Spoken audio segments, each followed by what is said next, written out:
Muy buenos días a todos los oyentes de Radio Renacer España y buenos días también a todos aquellos que nos escuchan a través de nuestro canal de YouTube de la Iglesia Renacer Evangelista Internacional. Sean todos bienvenidos a este tiempo devocional. Buenos días, Señor.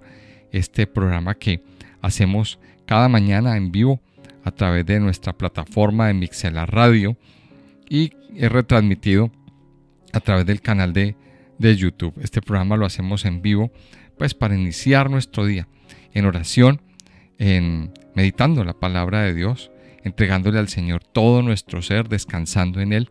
Iniciamos nuestro día adorándolo y alabándolo a Él, que es la razón de nuestra vida. Por tanto, quiero invitarle a dos cosas. Primero, a que si es su deseo, se una a nosotros en vivo en esta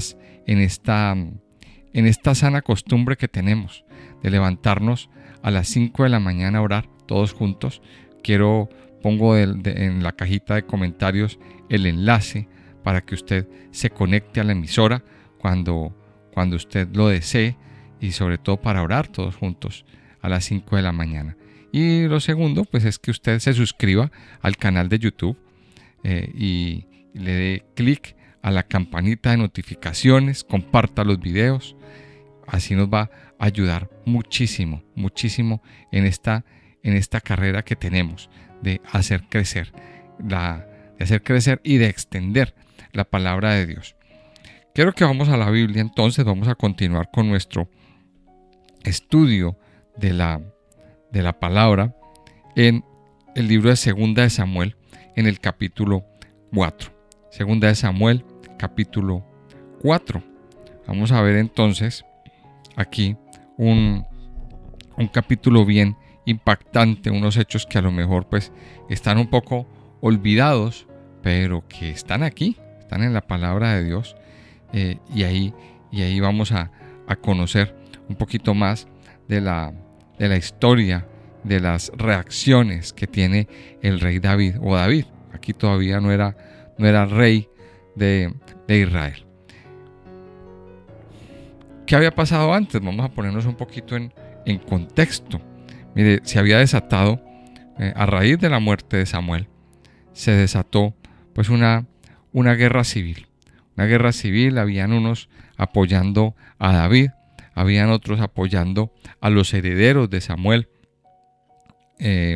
y se armó una guerra bastante fuerte, una guerra civil. Estaba dividido, muy dividido, el reino de Israel.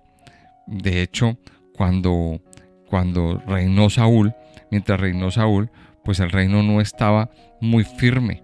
Siempre se ven mucho las divisiones entre tribus. Y de hecho, aquí hubo una tribu que se fue y ungieron a David. O sea que eso deja ver un poco la división tan fuerte que había y lo débil que era, todo lo débil que era el reino en sí. Todo eso lo vimos durante el periodo de los jueces. Acuérdese que una de las cosas que vimos, en las que más hicimos hincapié, fue en que en ese tiempo cada cual hacía lo que bien le parecía. O sea, en otras palabras, no había una unidad. No había una unidad. Todo el mundo hacía lo que bien le parecía. Había un rey, pero no, ese rey generaba más temor que seguridad. Y eso fue lo que heredó a sus herederos. Aquí aparece un hombre llamado Isboset. ¿Qué podemos ver aquí en capítulos anteriores? Primero, que este hombre Isboset, pues al ser heredero del rey Saúl, pues al ser el único hijo que le quedó vivo, hijo varón, obviamente, pues él es ungido rey. Mucha gente lo apoyó y estuvo apoyado también por un hombre llamado Abner, que era el general del ejército. Y este Abner, claro, también era como el hombre fuerte, el hombre que estaba ahí respaldándolo. Pero Abner es asesinado e Isboset se queda prácticamente solo. O sea, Isboset viene a reclamarle a Abner por una movida política que hizo, porque se enamoró de una de las concubinas del padre y pues eso no estuvo bien, para nada. Isboset le reclama a Abner por eso, y Abner dice, yo ya no estoy más con usted. Ellos se pelearon, se va a donde David, hace un pacto con David, un pacto de paz, y luego Abner es asesinado. Y ahí empieza una cosa bastante fuerte. Vamos a mirar lo que dice el capítulo 4, lo leemos y ya seguimos nuestro comentario. Dice, luego que oyó el hijo de Saúl que Abner había sido muerto en Hebrón, las manos se le debilitaron y fue atemorizado todo Israel. Y el hijo de Saúl tenía 2 hombres, capitanes de bandas de merodeadores. El nombre de uno era Baana y el otro Recab, hijos de Rimón, beerotita, de los hijos de Benjamín, porque Beerot era también contado con Benjamín. Pues los beerotitas habían huido a Gitaim y moran allí como forasteros hasta hoy. Y Jonatán, hijo de Saúl, tenía un hijo lisiado de los pies. Tenía 5 años de edad cuando llegó de Jezreel la noticia de la muerte de Saúl y de Jonatán. Y su nodriza le tomó y huyó, y mientras iba huyendo apresuradamente, se le cayó el niño y quedó cojo. Su nombre era Mefiboset. Los hijos pues de Rimón, beerotita, Recab y Baana fueron y entraron en el mayor calor del día en casa de Isboset, el cual estaba durmiendo la siesta en su cámara. Y aquí la portera de la casa había estado limpiando trigo, pero se durmió. Y fue así como Recab y Baana, su hermano, se introdujeron en la casa.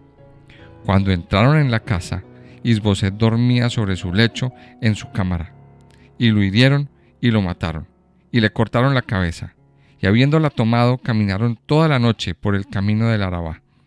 Y trajeron la cabeza de Isboset a David en Hebrón, y dijeron al rey, he aquí la cabeza de Isboset, hijo de Saúl, tu enemigo, que procuraba matarte. Y Jehová ha vengado hoy a mi señor, el rey, de Saúl y de su linaje.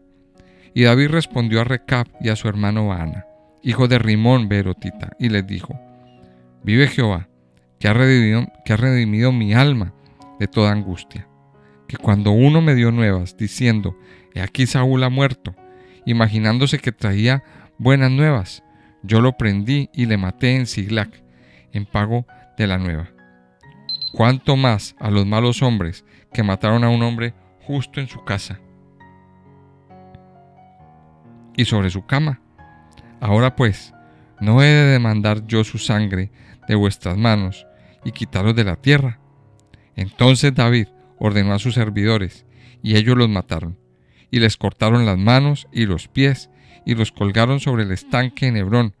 Luego tomaron la cabeza de Isboset y la enterraron en el sepulcro de Abner en Hebrón.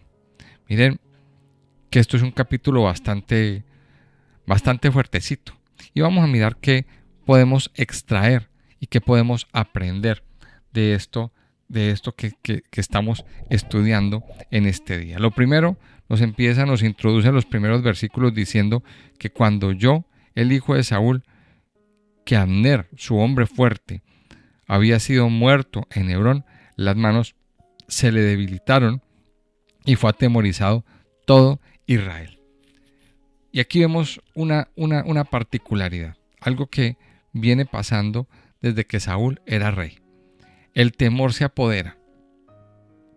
O sea, el temor se apodera tanto del rey, del nuevo rey, o de la persona que está liderando aquí, como del pueblo. O sea, una vez más nos encontramos un rey que proyecta temor, un rey temeroso y no de Dios precisamente, un rey miedoso, un gobernante medroso, un gobernante acobardado, un gobernante que en lugar de mostrar o de demostrar su valentía, pues lo que proyectaba y lo que mostraba era miedo, era temor. Y todo el pueblo de Israel se atemorizó. Miremos esto. Pero también me llama la atención aquí una cosa bien importante, y es que dice que cuando este hombre escuchó que se le murió su hombre de confianza, que murió su hombre fuerte, su brazo armado, digámoslo así, sus manos se debilitaron. Y esto nos lleva a nosotros a una conclusión y a una enseñanza. Hay muchas personas que tienen su corazón puesto y su confianza puesta en los hombres. Hay muchas personas que su confianza está en su fuerza. Y cuando esa fuerza falla, su vida se viene abajo. He conocido muchas personas que su confianza no está en Dios. Su confianza está en otras personas, en las cosas físicas, en las cosas materiales. Pero cuando esas cosas fallan, la vida se desmorona, la vida se acaba, la vida se deshace. Y eso fue lo que le pasó aquí a Is-Boset. Is-Boset, él nunca había sido, pues por lo que se ve aquí, por lo que deja ver la escritura, él nunca fue del agrado de Saúl. A lo mejor fue un hombre menospreciado, a lo mejor fue un hombre que el padre lo hacía a un lado. Recordemos que el que estaba siempre al lado de su papá era Jonatán. Era el hombre, podríamos decir, idóneo para heredar el reino. Pero aquí vemos esa particularidad. Dice que cuando escuchó que Abner murió, se le debilitaron sus manos y fue atemorizado todo Israel. O sea, este hombre perdió su confianza. Su confianza no estaba puesta en Dios, estaba puesta en un hombre, en una persona. Miremos qué error. Y aquí viene nuestra primera enseñanza. Aquí viene nuestra primera enseñanza. ¿En quién está puesta su confianza? ¿Su confianza está puesta en los hombres? ¿Su confianza está puesta en las personas? ¿O su confianza está puesta en Dios? Cuando nuestra confianza está puesta en las personas, mire, las personas pueden fallar. Las personas pueden de alguna manera faltar. En este caso, pues se murió este hombre. En este caso, este hombre pues ya no estuvo más. Y muchas veces pasa eso. A la esposa le pasa con el esposo, a los padres les pasa con los hijos, y así, etcétera, etcétera. Amado hijo de Dios, su confianza debe estar puesta en el Señor. Su confianza, toda su confianza, póngala en el Señor. No confíe en hombre, porque los hombres fallan, porque los hombres son temporales. Hoy están, mañana no están. Hoy puede que lo apoyen, mañana puede que no. No lo sabemos. Ponga toda su confianza en el Señor. Y aquí sigue diciendo, y el hijo de Saúl tenía 2 hombres, capitanes de bandas de merodeadores. El nombre de uno era Baana, y el del otro era Recab, hijo de Rimón. Bueno, aquí nos menciona a esos 2 hombres que parece que eran pues también 2 hombres que eran de su entorno. Pero mire lo que nos menciona aquí, capitanes de bandas de merodeadores. ¿Quiénes eran esos merodeadores? Bueno, esos merodeadores pues eran como piratas, como un grupo, como bandas armadas que habían, que se dedicaban a atracar a viajeros, que se dedicaban a ese tipo de cosas, conductas delictivas. Y esos eran las personas que lo rodeaban.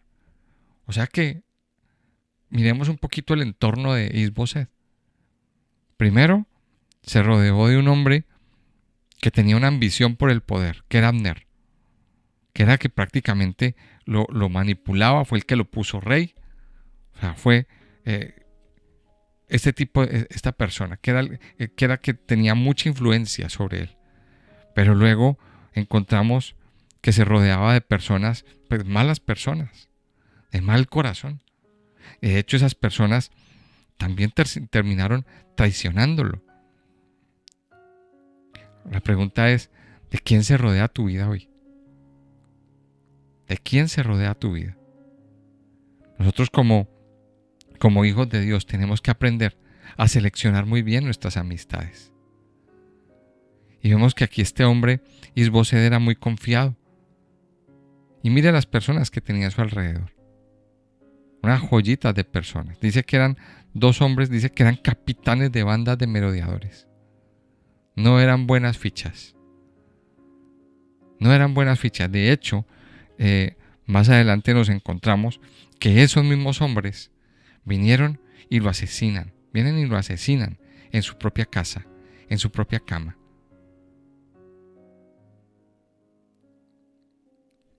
Póngale atención a eso.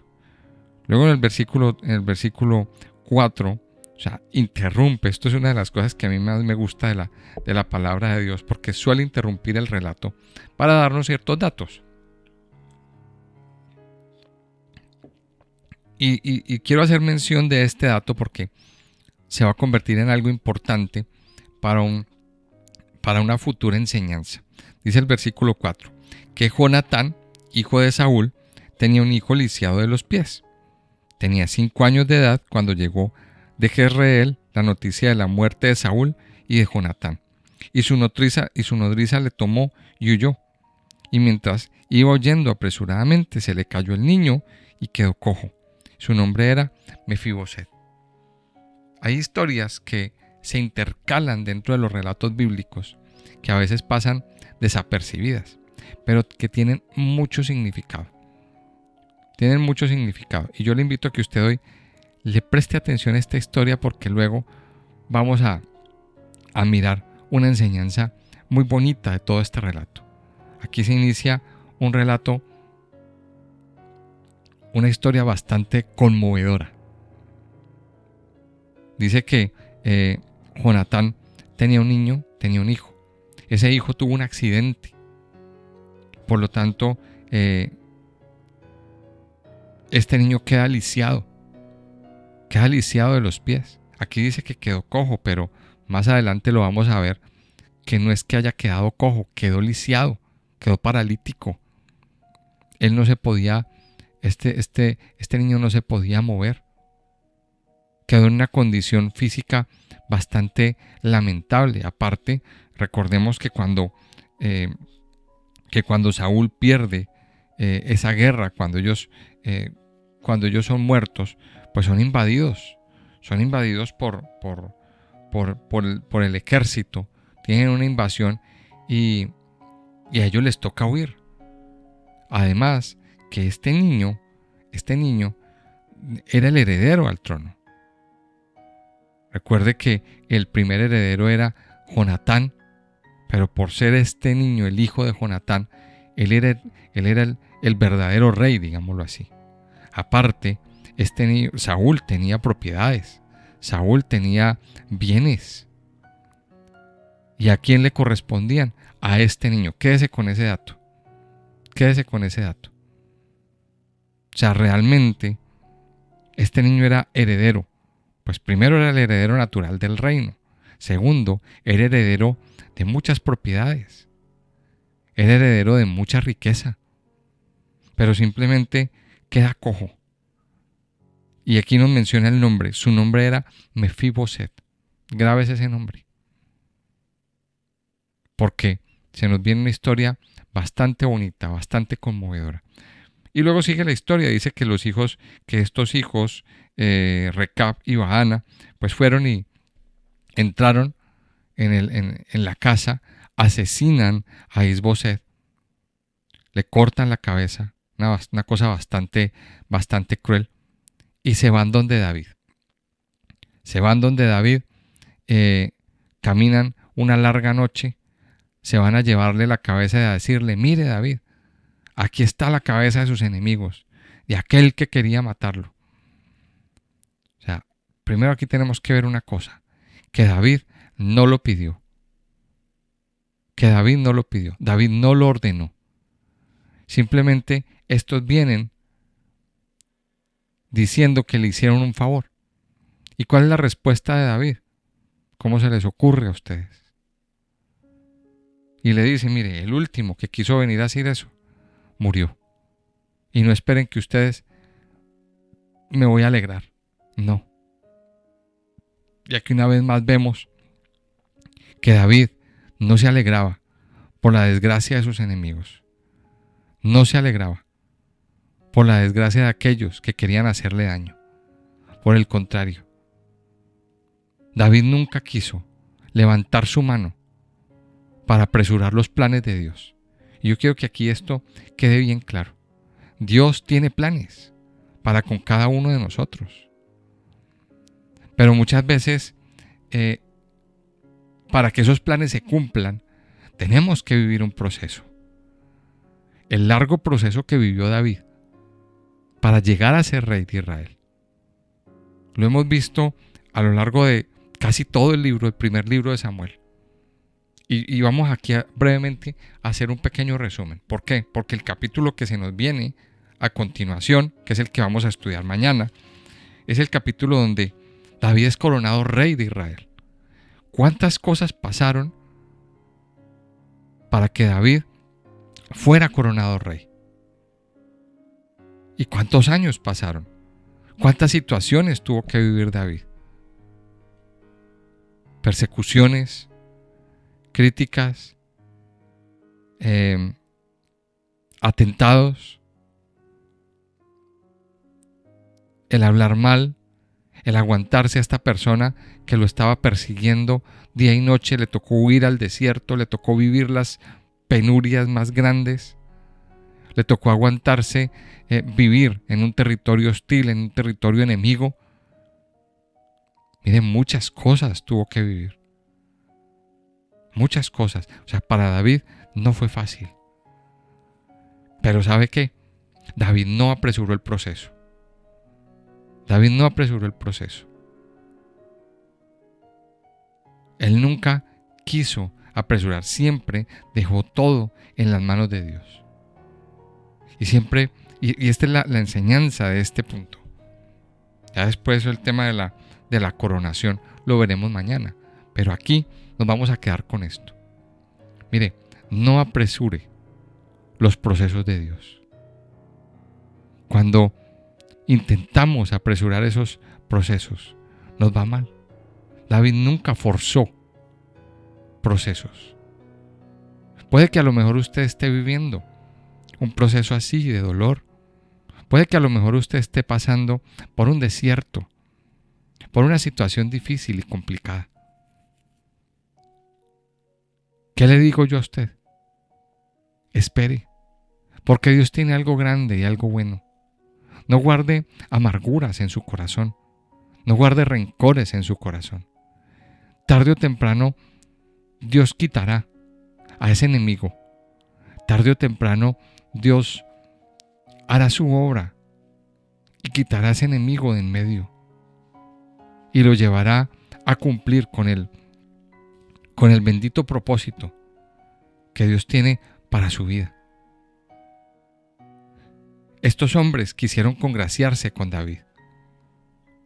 Estos hombres quisieron por un lado, quisieron decirle, mire David, aquí le hicimos un favor, a ver qué recompensa nos da. ¿Por qué será la motivación? Mire que David era un hombre conforme al corazón de Dios. Y David sabía el corazón de estos.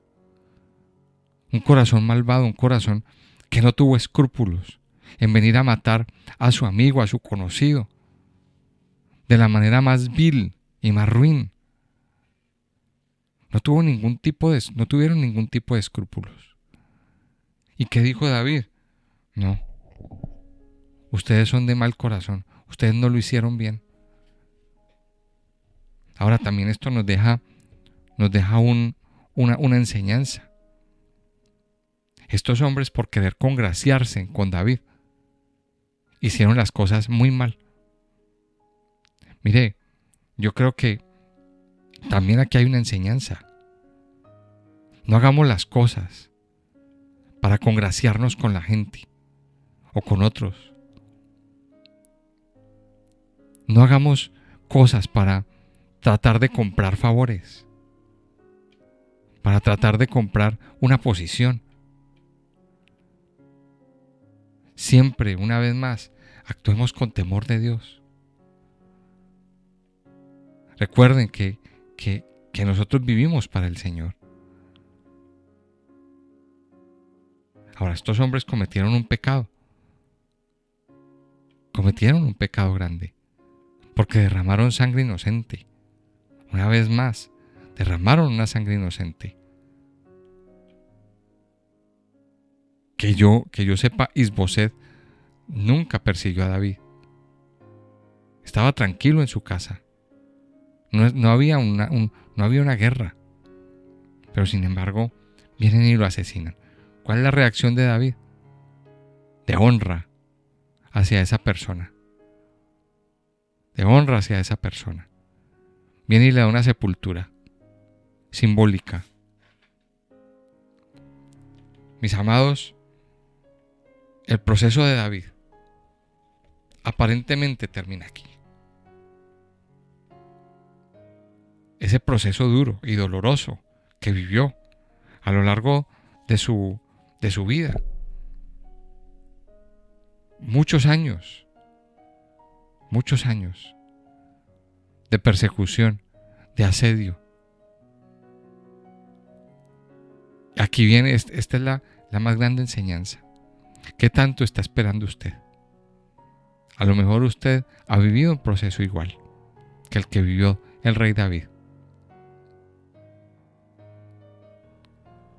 ¿Usted está preparado para el siguiente paso? El Señor sabe en qué momento nos saca de esos benditos procesos tan dolorosos. Dios sabe en qué momento nos da la salida. Pero es cuestión de que nosotros aprendamos a esperar al Señor. Ya para terminar, recordemos siempre que el rey David, durante todo este tiempo, nunca dejó de orar.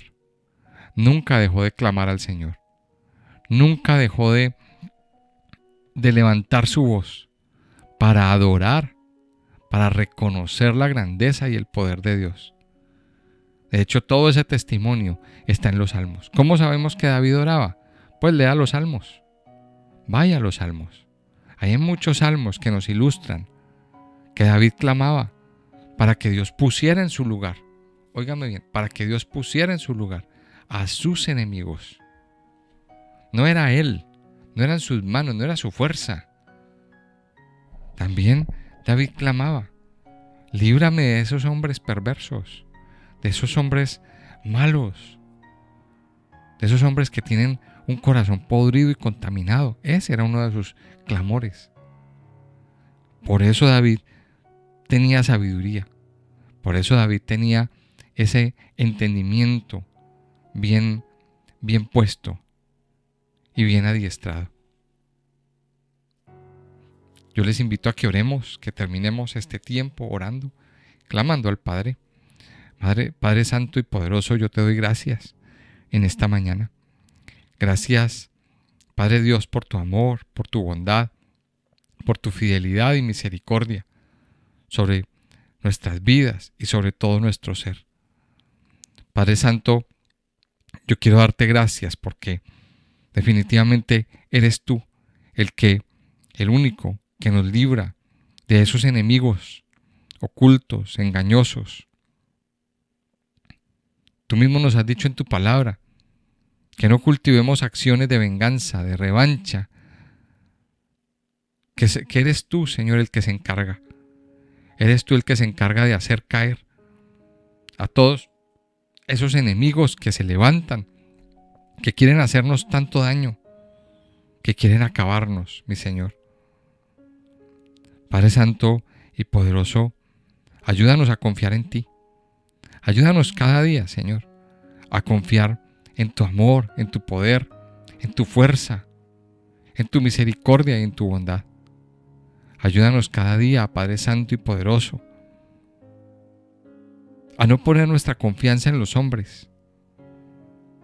Sabemos que el hombre es temporal, el hombre falla. Pero tú nunca fallas, Señor. Tu amor, tu poder, tu confianza y tu misericordia son eternas. Por eso hoy, Señor, te pedimos que nos ayudes a confiar en ti, a poner nuestros ojos en ti, a poner nuestro corazón plenamente en ti, Señor, y no confiar en hombres. Ayúdanos, Padre, a tener nuestro discernimiento bien abierto, Señor, para saber quiénes son las personas que nos rodean. Ayúdanos, Señor, a poner nuestra confianza en ti, no en los hombres. Ayúdanos a entender, Señor, y saca de nuestro entorno aquellos supuestamente amigos que son perversos, que lo único que quieren es nuestra caída, que lo único que quieren es vernos derrotados y acabados. Hoy yo te pido que nos libres de esos enemigos, Señor, de esos agentes que a veces el enemigo pone a nuestro alrededor, que lo único que quieren es vernos caídos, es vernos derrotados y acabados. Repréndelos, Señor, quítalos de en medio, ponlos en su sitio, Señor, ponlos en su lugar. Padre Santo y poderoso, yo te doy gracias. Muchas gracias, precioso Rey, por tu amor y bondad, por estos benditos procesos, Señor. Ayúdanos a no forzarlos, a no forzarle procesos a nadie, Señor, pero también ayúdanos a no forzar esos procesos en nuestra vida. Tú tienes un tiempo para todo, Señor, y sabes en qué momento ese dolor o ese desierto se va a acabar. Hoy nos ponemos, Señor, en tus manos. Solo tú conoces los tiempos. Solo tú sabes lo que tenemos que aprender. Solo tú sabes, Señor, lo que tenemos que vivir. Padre amado, gracias por tu amor y por tu bondad, por tu fidelidad y tu misericordia, mi Señor. Yo te alabo, Padre, y te bendigo en esta mañana. Te pido que te quedes con nosotros, que nos guíes en este día, que guíes nuestras vidas y todo nuestro ser. Te alabamos y te bendecimos, Señor, en el nombre precioso de Cristo Jesús. Amén y amén.